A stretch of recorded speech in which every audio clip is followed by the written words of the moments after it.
Eu tenho compartilhado com os irmãos que congregam conosco como, às vezes, algumas das mensagens ou temas, assuntos surgem. Quando nós estamos estudando expositivamente um livro da Escritura, nós seguimos a sequência do que está ali. Mas, eventualmente,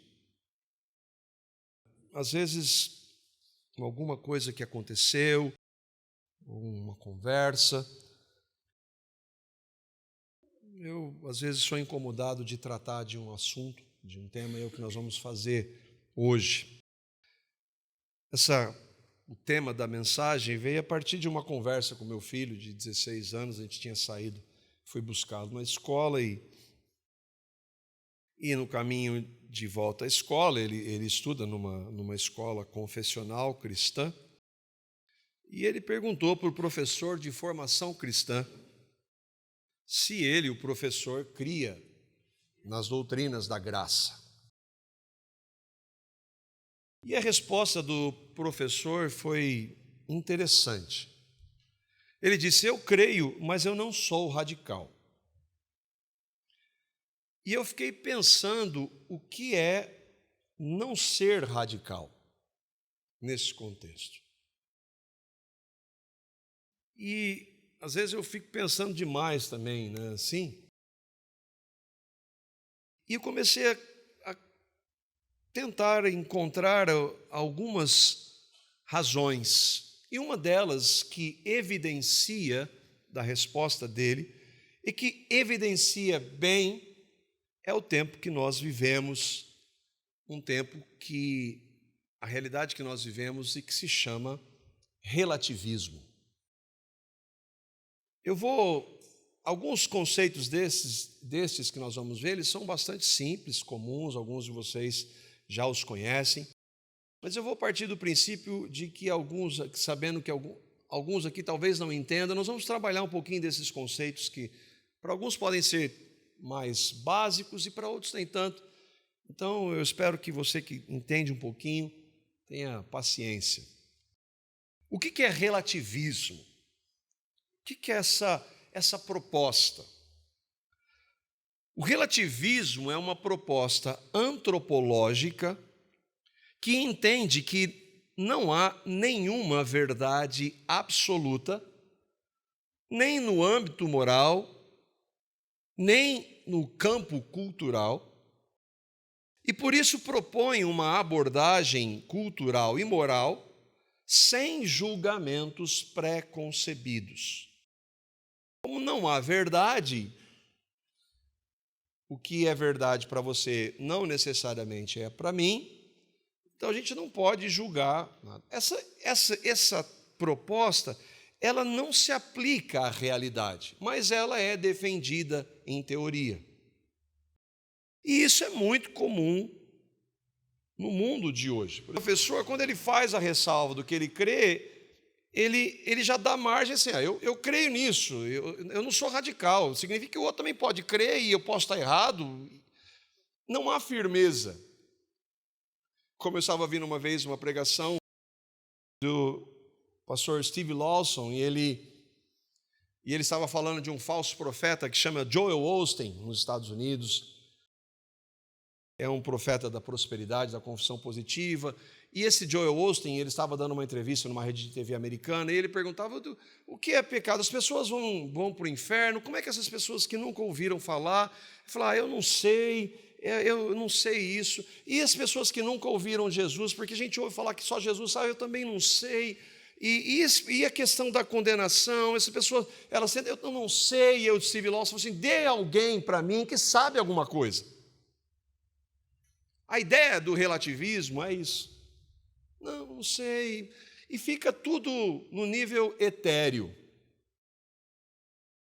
E isso está muito em voga hoje. O politicamente correto. E em resumo, isso de que é verdade para você, não é para mim, como eu ouço na minha família, quando eu falo do Evangelho, essa é a sua interpretação. Mas o que eu estou dizendo aqui Não tem como interpretar diferente quando Jesus diz que Ele é, por exemplo, o único caminho entre Deus e os homens. Não tem como você de interpretar diferente do que isso. É claro, é radical, é claro para todo mundo. Você pode não aceitar, mas não diga que essa é a sua interpretação, porque o texto é claro, ele não dá margem para uma outra interpretação. A definição, ela também fala que é uma ideia, uma proposta antropológica. O que significa essa proposta ou melhor, esse termo antropologia? Vem do grego, a palavra antropos no grego, e logia, o estudo do homem, basicamente. É a ciência humana, nós vamos falar de algumas, pincelar algumas, que tem como objetivo estudar o ser humano, abrangendo todas as suas dimensões, biológicas, sociais, culturais, religiosas, políticas. O que o irmão Felipe trouxe ontem tem essa base, uma base de estudo do homem a partir de uma perspectiva não cristã. O relativismo, então, é uma proposta do ser humano tentando explicar a realidade a partir dele mesmo. Quem vai explicar? O homem. O homem que tem que explicar. Ímpios, de acordo com a palavra de Deus, a Bíblia, a palavra de Deus, isso não é relativo, fazem isso. Eles tentam explicar a realidade a partir deles mesmos. Mas um cristão jamais deveria fazê-lo. O Parolim disse há pouco que se arrepende. Bom, eu estou no mesmo time, irmão. Quantas vezes nós defendemos ideias, propostas, que não têm base, na única base que nós deveríamos ter de fé e de prática, que é a palavra de Deus. Um cristão não deveria fazer, mas nós fazemos. Nós adotamos propostas humanistas, às vezes com uma roupagem cristã. Mas se são humanistas, estão centradas no homem e erram na base. Um cristão, ele deve entender que a única base para entender a antropologia de maneira correta e verdadeira é a palavra de Deus.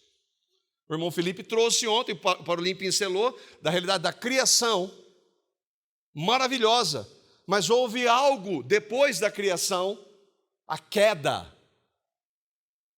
Não dá para fazer qualquer análise antropológica sem considerar a queda. O dia que o pecado entrou na raça, em mim, em você, em todo ser humano descendente de Adão. O Deus da Bíblia, que a propósito é o Criador do homem, verdade absoluta, Ele que estabelece como nós vemos o homem, não nós, limitados, maculados pelo pecado, ainda que nós nos vangloriemos da nossa intelectualidade, maculada pelo pecado, oposta a Deus, nós vamos ver. Isso mostra que o homem não tem condições de definir a partir dele mesmo questões morais. O que nós vimos ontem e que se defende hoje de um homem, que qualquer pessoa vê que é um homem, ele dizer que se sente uma mulher, como um pastor muito querido, Irving Lutzer, diz, vai chegar um momento, esse momento já chegou, em que se você não pode mais dizer, isso é um absurdo, porque não é mais argumento. Mas as pessoas defendem isso. O homem, ele não tem condição de estabelecer padrões morais a partir dele, valores, mas ele quer fazer isso. Ele não pode dizer o que é certo e errado, por isso então ele relativiza. E outra, relativiza de maneira tal que, de forma intolerante, a despeito da defesa tolerante dele, ele não tolera quando você discorda. E aqui então entra o tema da nossa mensagem, uma introdução, breve introdução. Minha esposa sempre fala que as minhas introduções são muito longas, né? Isso é relativo. Isso é relativo. O que significa a expressão depravação total? De onde vem essa expressão? Essa é um dos pilares e que a igreja esqueceu. Essa é uma das bases. Esse termo é dentro de uma determinada linha teológica? Sim. Mas a gente vai ver, de maneira inequívoca, que ele está totalmente firmado na palavra de Deus. O que é depravação? A palavra depravação, normalmente, pelo menos eu penso assim, às vezes você pode ver de maneira diferente, a ideia é assim, sempre está, quando a gente fala de alguém depravado, sempre pensa na conotação sexual. É claro que abrange essa área também, mas não é só isso. Depravação é corrupção, perversão. E total, total a gente entende. Na sua totalidade, no que é inteiro. É totalmente, é plenamente. Não tem um pedacinho que não seja. É 100%. Depravação total é corrupção total. Mas aí você pergunta, por que a gente tem que ver esses termos, esses significados? Eu quero a Bíblia. Você está certíssimo, a gente já vai para a Bíblia.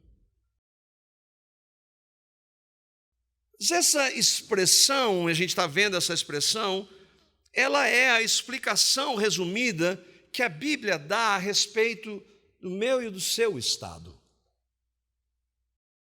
E ela quer ser forte porque ela demonstra depravação total, mas isso é muito pesado, mas isso é pouco perto do que eu e vocês somos à luz do que a Bíblia diz.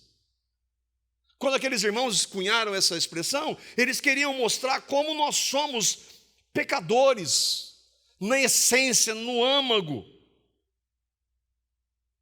Ela não é muito forte. Na realidade, ela é menos do que a realidade. A Bíblia ensina claramente, de capa a capa, que eu e vocês somos naturalmente depravados, corruptos e perversos. Naturalmente nós somos assim.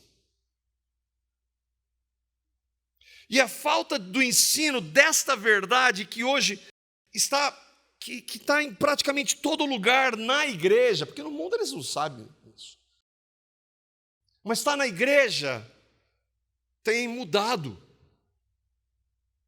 o papel da igreja.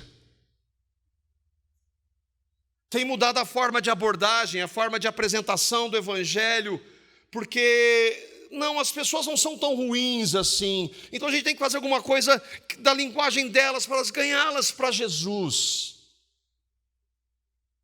Isso é mais ou menos, você tem alguém que está morrendo, câncer terminal, e você toma aqui essa aguinha com açúcar. De onde veio essa expressão?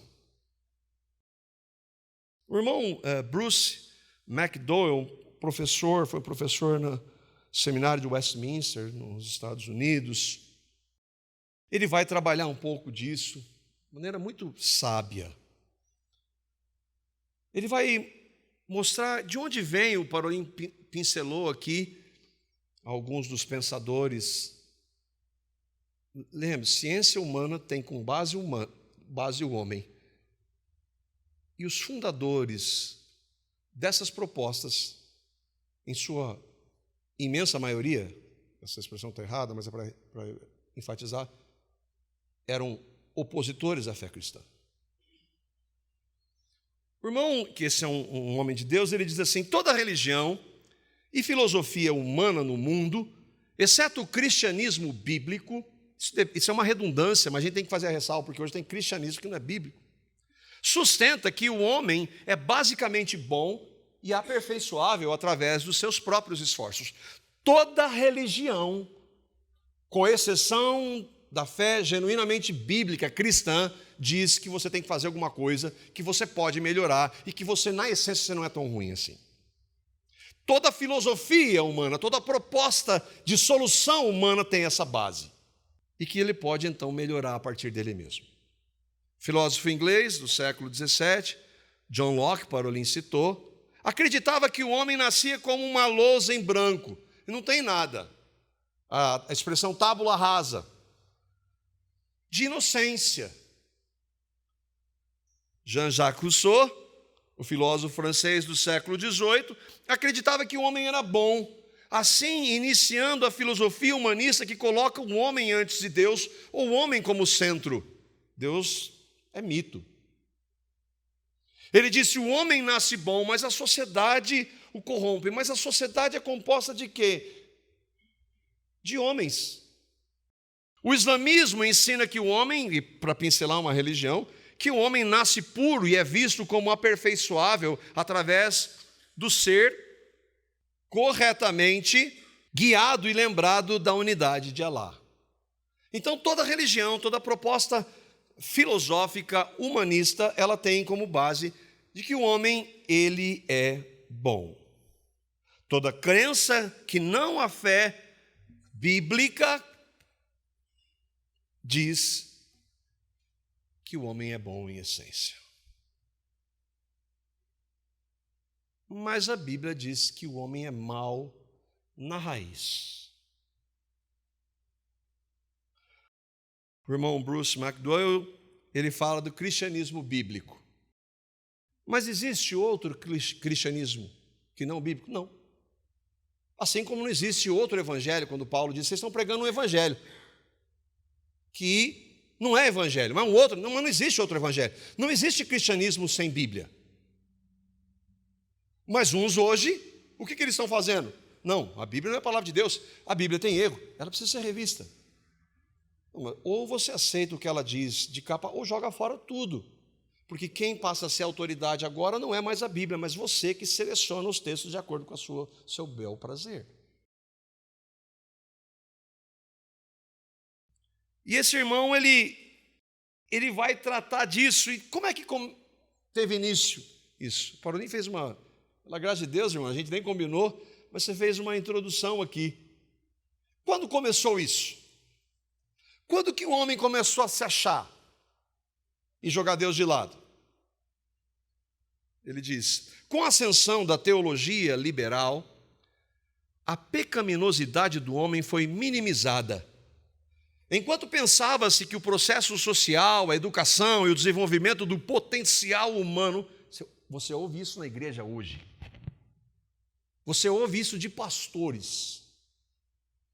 Você tem potencial.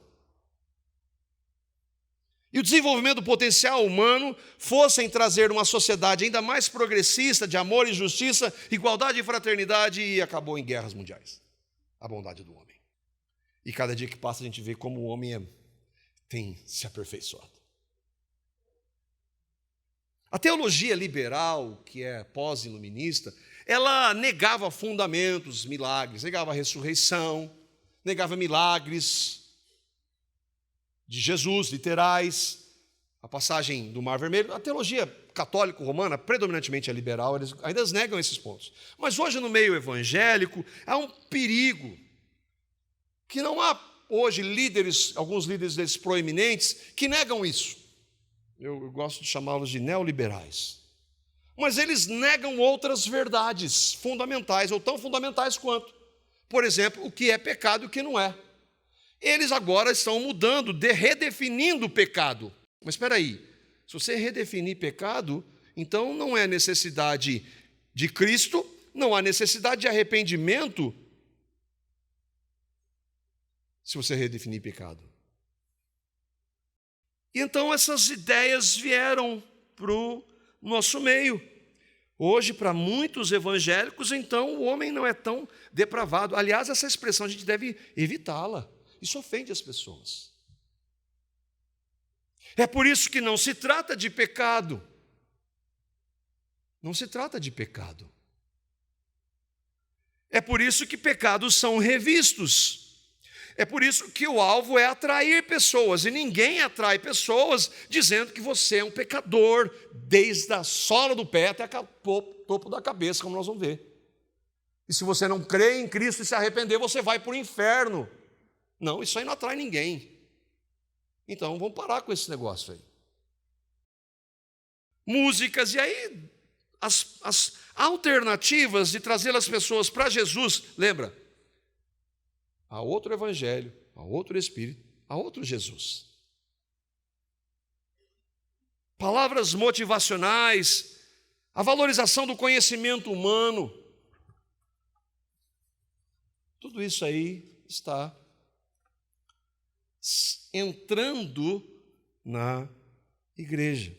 E por fim, onde acaba hoje?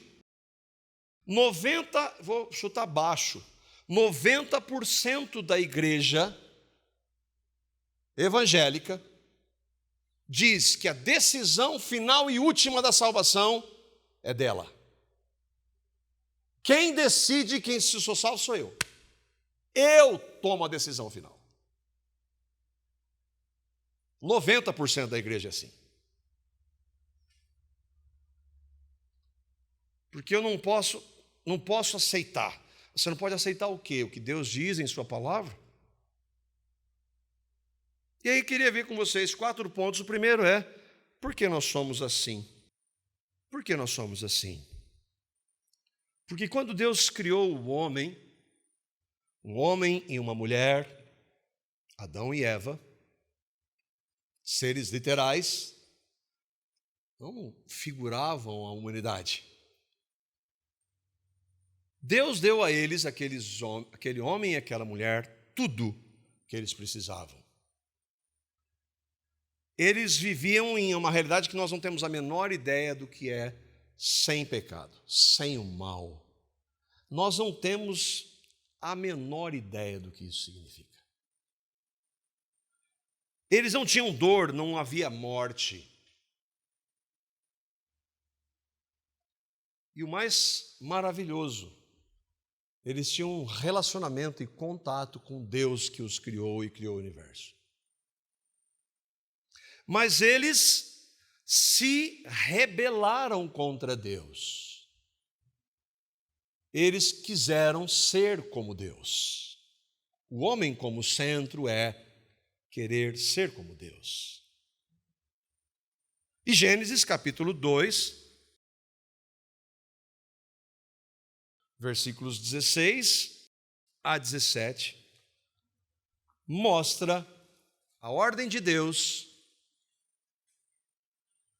e o que aconteceria se ele desobedecesse. Gênesis capítulo 2, o homem desobedecesse. Diz assim: e o Senhor Deus lhe deu esta ordem ao homem, a Adão: de toda árvore do jardim comerás livremente, mas da árvore do conhecimento do bem e do mal não comerás. Por quê?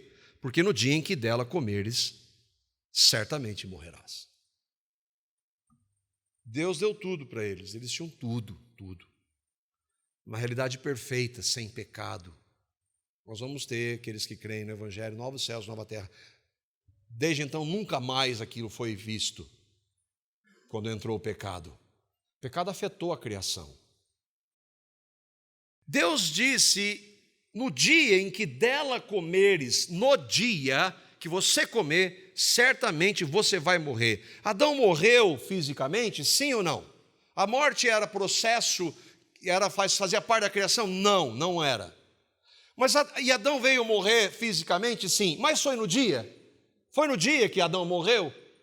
Mas Deus não disse que era no dia? Sim. Adão veio morrer 900 anos depois, mais de 900 anos depois, fisicamente, consequência do pecado. Mas quando Deus diz para ele ali que ele morreria naquela hora, que nós chamamos então da queda, naquela hora rompe-se o relacionamento de Deus com o homem. Porque Deus não tem nada com o pecado. Não pode ter. Ele é santo. E o irmão John Gill, ele comentando, ele diz assim o que aconteceu: uma morte espiritual ou moral se seguiu imediatamente após ele desobedecer. Ele perdeu a sua justiça original, na qual foi criado.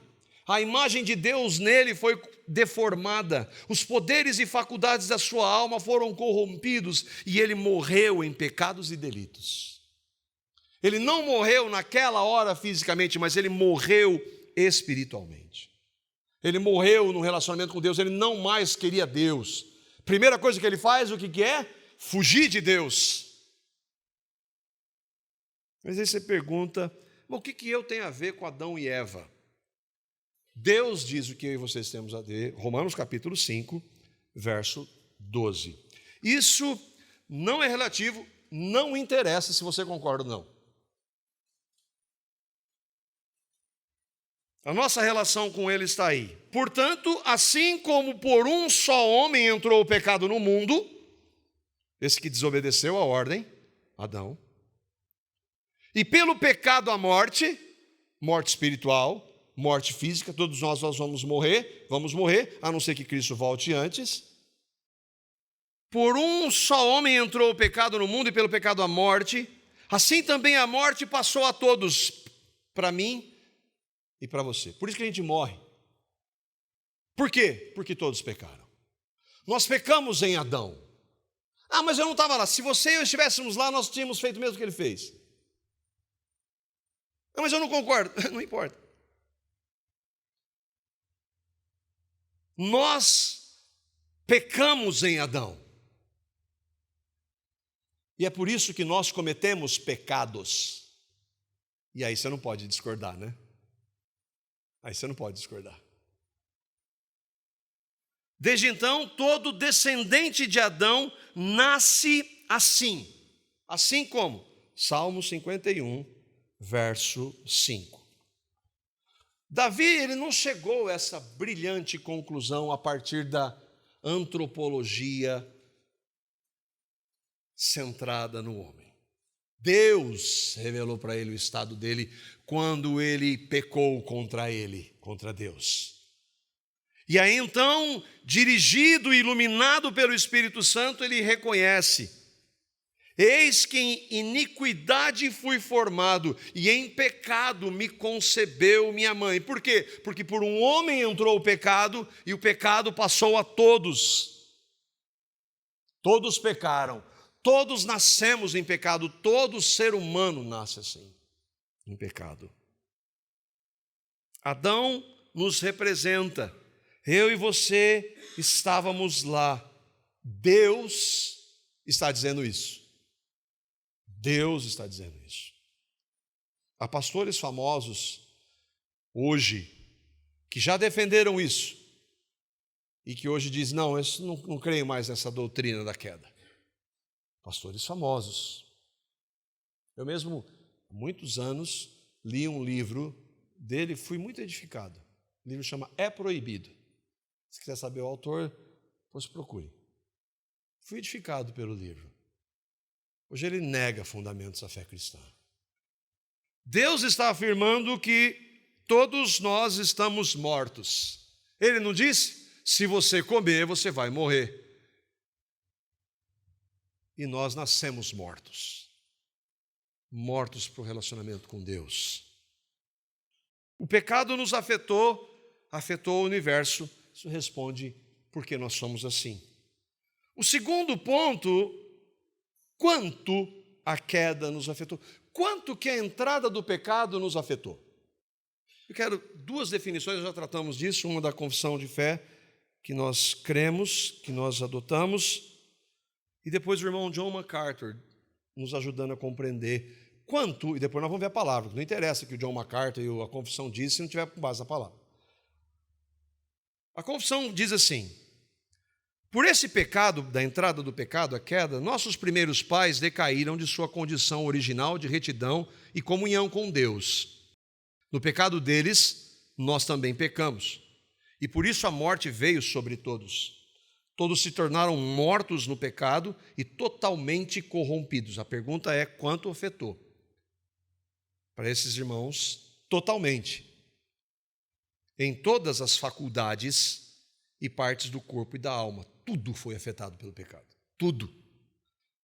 E não precisa ser muito um teólogo para entender que tudo que o mundo propõe hoje é tudo exatamente o quê? Contrário a Deus. Foi afetado tudo. Valor, a sexualidade é afetada, o que é família é afetado, a moral é afetada, tudo é afetado por causa do pecado. O irmão John MacArthur diz: a depravação é total, e aqui é uma boa ressalva, no sentido de que afeta todas as partes do nosso ser. Não somente o corpo, não somente as emoções, mas igualmente a carne, o espírito, a mente, as emoções, os desejos, os motivos, a vontade, juntos, tudo. Aí a ressalva é essa: não somos tão maus quanto podemos ser. Não porque não sejamos, não porque não haja potencial, mas isso acontece apenas, eu não ser tão mal quanto eu posso ser, porque eu tenho natureza para isso, é porque Deus, em sua graça, restringe o mal. Ele já deixou de restringir um tempo. Parolim lê um texto aqui, sim ou não? Nós vamos lê-lo. De vez em quando ele faz isso? Sim. Como que ele restringe a sua graça? Você quer fazer isso? Faça. O que nós estamos vivendo hoje, essa aberração que nós estamos vivendo em termos de sexualidade é isso. Deus os entregou às suas paixões. Não somos tão maus quanto podemos ser, mas isso acontece apenas por causa da graça restringente de Deus. Nós mesmos somos totalmente corruptos, porque de uma maneira ou de outra o pecado contamina tudo o que pensamos, desejamos e fazemos. Portanto, nunca tememos a Deus de maneira como deveríamos, nunca o amamos como deveríamos e nunca lhe obedecemos com um coração completamente puro. Isso aqui ele está falando já para quem creu em Cristo. Agora, quem não creu não faz a menor ideia disso. E diz que o homem é bom. Mas o que o homem diz, lembra? O que a antropologia centrada no homem diz, o que pode definir? É a mesma coisa de você colocar um presidente, o filho dele fez algo errado, presidente, você tem que agir. Não, mas é meu filho. Se ele for cristão, ele vai fazer. Então eu vou agir em minha defesa. Eu, sendo quem eu sou, maculado pelo pecado, totalmente maculado. Por isso que a proposta humanista é um engano. Mas você falou da confissão, de homens que escreveram faz 300 anos, do John MacArthur. E onde está na Bíblia? Está em todo lugar. Nós vamos ver alguns textos. Para começar lá no livro dos Começos, olha só o que Moisés, inspirado pelo Espírito, diz que Deus, como Deus via o homem naquele estado. E viu o Senhor que a maldade do homem se multiplicara sobre a terra e que era que toda a imaginação, os pensamentos do seu coração, toda a imaginação e os pensamentos do seu coração era só má continuamente. Isso que o homem é sem Deus. Sem Deus, inclusive, estabelecer leis para restringir o mal. Vamos, como alguns na história defenderam, nossa proposta é a anarquia. Deixa a anarquia para você ver o que acontece. Sem governo, sem limites, sem autoridades. Salmo 58, verso 3, desviam-se os ímpios desde a sua concepção, nascem e já se desencaminham proferindo mentiras. Eu tenho na minha família, eu falo que meu filho nasceu em pecado, é um pecador. A minha mãe que é evangélica, não fala isso, não, mas eu falo sim, porque a Bíblia diz que é assim. Eu amo meu filho, mas ele é isso, e ele precisa saber disso. Porque senão ele vai achar que ele não precisa do Evangelho. Jeremias 17, 9. Veja se esses textos não são base para nós dizermos que o homem é totalmente corrupto, depravado. Jeremias 17:9. O coração não está falando do órgão. Quando a palavra usa o coração, ela está falando da essência, o que o homem é a essência. O que o homem é a essência? Enganoso é o coração humano, mais do que todas as coisas, e perverso. Quem o conhecerá? Ontem o irmão Felipe falou, né? Olha, siga o seu coração. Não faça isso. E tem gente falando isso na igreja. Enganoso é o coração, só um pouco, não, mais do que todas as coisas, e perverso, corrupto, depravado. Quem o conhecerá? Isaías, capítulo 1, versos 4 a 6. Estamos pegando vários textos antigos, vamos citar novo, vamos citar Jesus. Olha o que o profeta, inspirado pelo Espírito, diz do povo de Deus. E olha como ele diz nos últimos versos, quanto que o pecado afetou. A nação pecadora, povo carregado de iniquidade, raça de malfeitores, filhos dados à corrupção, abandonaram o Senhor, desprezaram o Santo de Israel e o rejeitaram. Por que continuarão sendo castigados? Por que insistem na revolta? A cabeça toda está ferida, todo o coração está sofrendo. Da sola do pé ao alto da cabeça não há nada são. Somente os machucados, vergões e ferimentos abertos, que não foram limpos, nem enfaixados, nem tratados com azeite. Ele não está falando de machucado, de ferida física. Ele está falando da essência que o homem é. É gráfico, não é? Deus não minimiza o que nós somos. E Romanos capítulo 3, versos 10 a 18. A gente lê, como o irmão Felipe também trouxe, às vezes nós lemos o texto e passamos por ele. Não tem ninguém justo. Não, olha o que a palavra de Deus está dizendo de maneira clara. Nós não precisaríamos de nenhum dos outros textos que nós citamos e pegar outros vários que a palavra de Deus diz, só ficar com esse. Romanos 3, 10 a 18, essa é a descrição minha e sua. Como está escrito, não há justo, não há quem faça o que é correto, nenhum sequer. Não há quem entenda, não há quem busque a Deus. Todos se extraviaram, a uma se fizeram inúteis, não há quem faça o bem, não há nenhum sequer. A garganta deles é um sepulcro aberto, com a língua urdem em engano, veneno de víbora está nos seus lábios, a boca eles a têm cheia de maldição e amargura. São os seus pés velozes para derramar sangue, nos seus caminhos há destruição e miséria, desconheceram o caminho da paz, não há temor de Deus diante dos seus olhos. E Paulo escreve isso depois de tratar dos pagãos, dos gentios, todos os povos do mundo e dos judeus, que eram o povo de Deus. Todos são assim. Todos, na essência, são assim. Esses textos explicam o que significa a expressão depravação total do homem.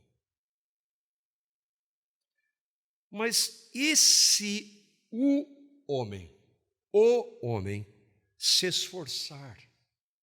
E se o homem estudar? E se o homem buscar uma religião? Se o homem,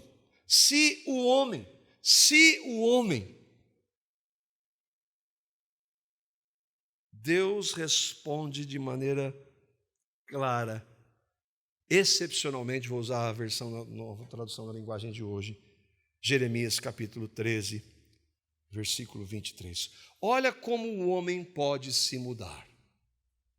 Deus está dizendo por meio do profeta Jeremias, capítulo 13, versículo 23, Deus está perguntando por meio do profeta: por acaso um homem preto pode mudar a cor da sua pele?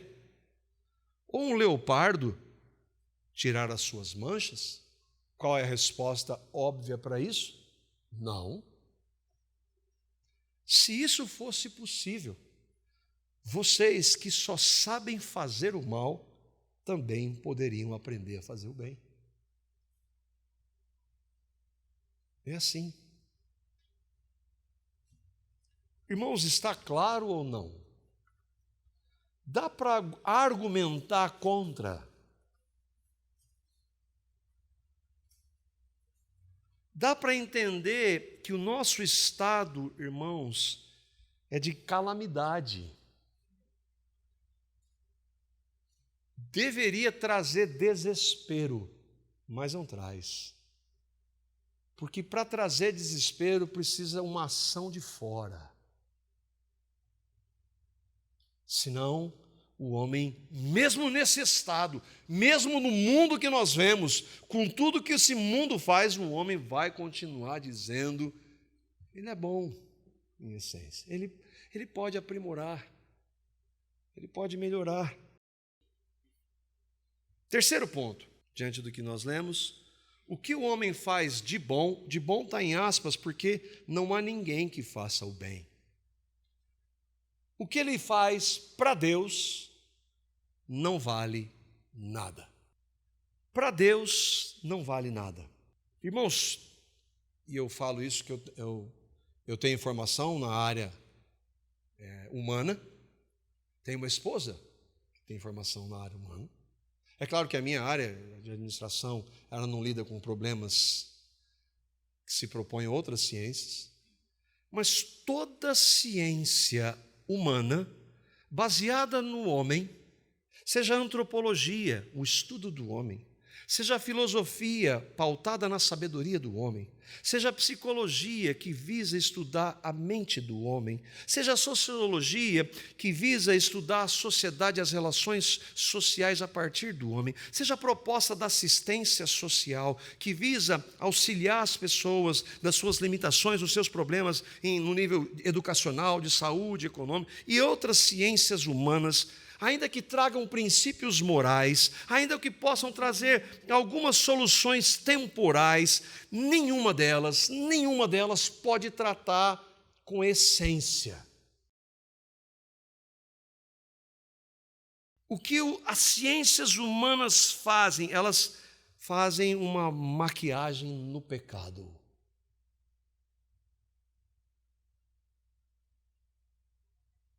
Jamais terão poder algum de solucionar o real problema, a nossa depravação, corrupção e perversão total.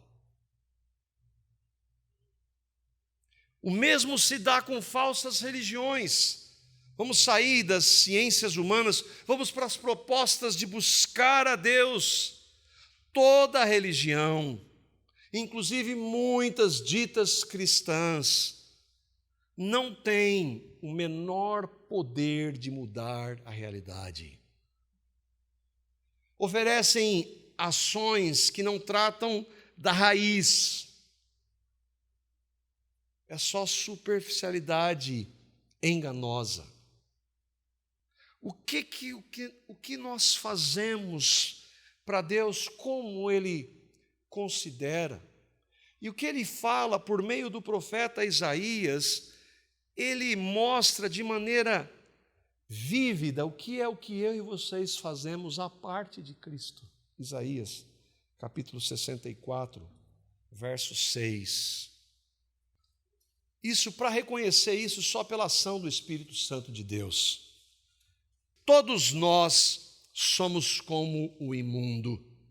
E todas as nossas justiças, ou tudo aquilo que nós fazemos para tentar melhorar, para tentar mudar, fora de Cristo, são como o trapo da imundícia.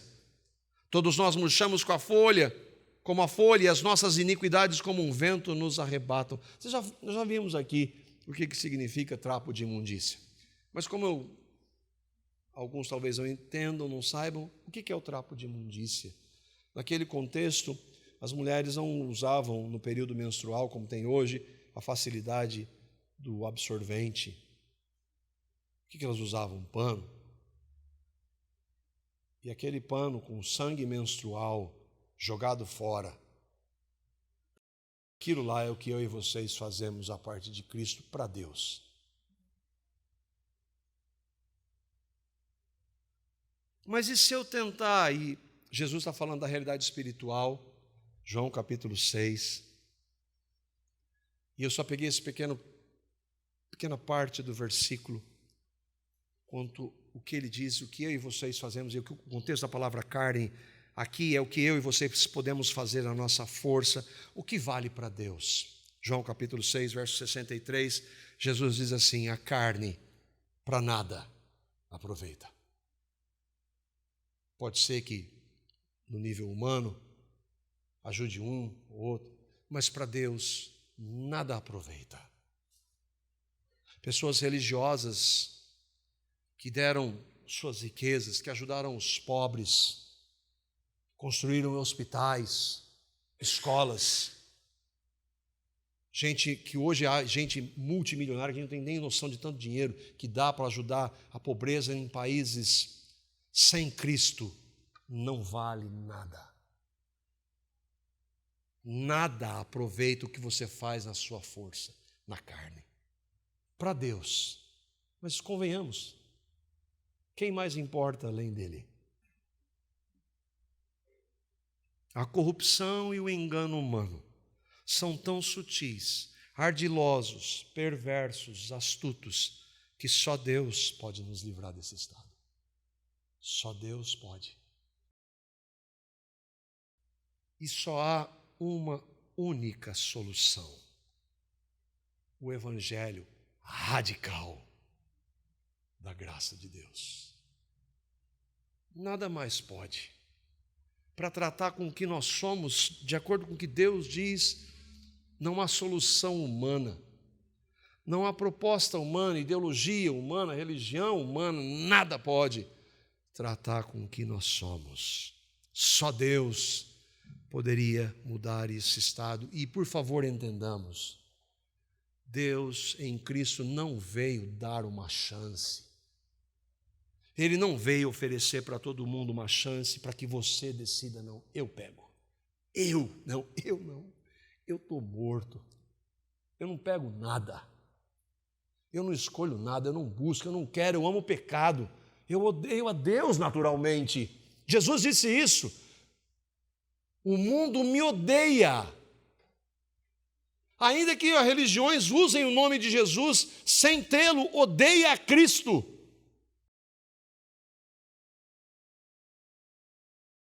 Não foi, Jesus não veio dar uma chance. Jesus veio salvar. Ele não veio dar uma oportunidade, ou ele não veio, não, eu vim salvar, eu vim, quem vai crer lá na frente? Não, eu não posso ver se alguém vai crer se eu não levar essa pessoa a crer, porque se eu só olhar, ninguém vai crer. 1 Timóteo, capítulo 1, versículo 15, talvez um dos homens que mais conheceram o Senhor no fim da vida, quando ele fala o que Jesus veio fazer, perto, aí ele compara o que Jesus veio fazer, e ele olha para quem ele era. Ele, neste verso, define de maneira clara. Esta é a afirmação. Essa afirmação é digna e fiel e de toda aceitação. Cristo Jesus veio ao mundo para salvar os pecadores. Eu sou o pior deles. Eu sou o pior. Ele não veio dar uma chance de salvação. Ele veio salvar os pecadores. Quais? Os dele. Porque todos são. E para isso acontecer, ele teve que antes gerar vida. E nós encerramos com esse texto, Efésios capítulo 2, verso 1. Quando que ele nos deu vida? Não, eu ouvi, eu decidi. Não, você está morto, você não ouve, você não decide. Mortos não decidem. Irmãos, a palavra de Deus usa a situação de morte para dizer que a gente não pode. não é uma decisão nossa, não é uma escolha nossa. Ele quem? Cristo Jesus os deu vida quando vocês estavam mortos. Ele não veio dar chance para morto, ele veio dar vida para que mortos então pudessem crer nele. Você recebe? Sim. Você crê? Sim. Você se arrepende? Sim. Mas porque ele me deu vida. Você que está aqui, crê no Evangelho? Você creu em Cristo? Você viu o seu estado? Não é vir aqui reunião domingo, não é dar dízimo, oferta, cantar, participar de um grupo, não é nada disso, você creu em Cristo, no Evangelho. Só o Evangelho pode nos dar vida. Como é que é? O que é crer no Evangelho? A Bíblia diz, como nós vimos. Eu sempre falo isso, de maneira resumida, hoje nós vemos de maneira extensa, que eu e vocês somos pecadores. Deu para ver um pouco como nós somos pecadores. Mas a Bíblia diz, de uma forma que nós não entendemos, que Deus amou pessoas desta estirpe, eu e vocês. Pecadores desse jeito, que o rejeitaram. Deus amou assim. Você entende? Não, eu não entendo. Eu não consigo entender. Mas Ele amou. E Ele amou de tal maneira que deu o seu Filho, Deus encarnado Jesus, que diferentemente de nós não nasceu em pecado e que diferentemente de nós nunca cometeu um único pecado, porque Ele é Deus. Só Deus pode nos salvar. E Ele deu o seu Filho. E Ele deu para quê? Para que todo aquele que nele crê em Cristo, crê no que Ele fez, na sua morte e ressurreição, não continue no estado de condenação que está. Você crê no que Cristo fez. Se você crê, há alguns sinais, você se arrependeu dos seus pecados. Você viu, não como Paulo, dos pecadores eu sou pior, a gente fala isso, mas a gente não acredita nisso. Mas Paulo sabia, porque ele conhecia muito mais de Cristo que qualquer um de nós aqui. Mas você tem noção de que, e quando você ouve essas verdades aqui, você fala, eu sou isso aí, eu sou isso aí. Mas se Deus amou você, então você, Senhor, eu creio no que o Senhor fez, que o Senhor tratou com todos esses pecados no seu corpo santo lá na cruz, por mim, o Senhor veio e morreu por mim, não pela humanidade, mas por mim, eu creio. Que o Senhor derramou o seu sangue para me purificar dessa infinidade de pecados de quem eu sou. O Senhor me fez morrer no seu corpo, me atraiu, para que agora a vida do teu filho se manifeste. Na sua ressurreição, na ressurreição do filho, ele me deu uma nova vida. Eu creio nisso. Eu creio no Evangelho.